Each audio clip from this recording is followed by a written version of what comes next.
రాష్ట్రంలో ఒకటి గుర్తుపెట్టుకోండి, ఆడెవడో పోస్టర్ పట్టుకున్నాడు. జగన్మోహన్ రెడ్డి గారు ప్రచారానికి వెళ్ళినప్పుడు రఫా రఫా రఫా అని పెట్టుకున్నాడు. రఫా రఫా రఫా అని పెట్టుకుంటే అవును అది దానికి తప్పే ఉంది, రఫా రఫా అంటున్నాడు జగన్మోహన్ రెడ్డి గారు. ఈ రోజున ఏమైందంటే మహిళలు భయపడుతున్నారు తెలుసా మీకు? వైసీపీ ప్రభుత్వం మళ్ళీ వస్తే రఫా రఫా ఆడి ఎక్కడ నేరాలు ఘోరాలు ఎక్కువైపోతాయని మహిళలు ఆలోచిస్తున్నారు.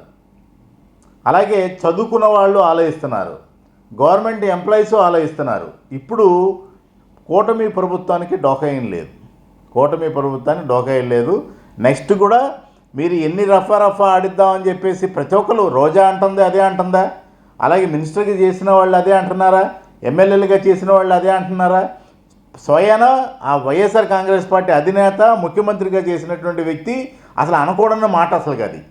ఆయన కూడా అదే మాట అంటుంటే రఫా రఫా ఆడిస్తే ఆడిస్తాను అంటున్నాడు. మంచిదేగా, మన ప్రభుత్వం వచ్చిన తర్వాత ఆడిద్దామని అంటున్నాడు ఆయన.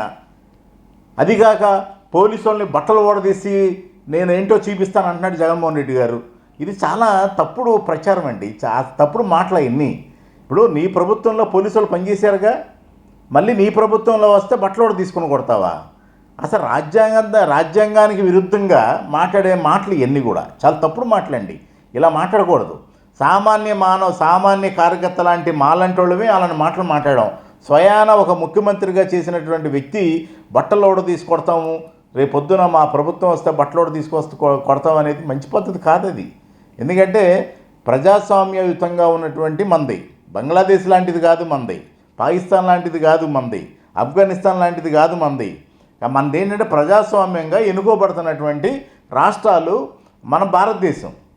అలాంటి మాటలు ఏంటంటే అసలుకి, అంటే ప్రజలు అట్లా కోరుకుంటున్నారు, నేరాలు ఘోరాలు కోరుకుంటారా? వైసీపీ వాళ్ళు చాలా తప్పుడు ప్రచారం చేసుకుంటున్నారు వాళ్ళకి వాళ్ళే. వైసీపీ వాళ్ళు అలా మాట్లాడటం వల్ల రాబోయే కాలంలో ఇప్పుడు వచ్చినటువంటి 11 సీట్లు కూడా రావని చెప్పి సందర్భంగా తెలియజేసుకుంటున్నా.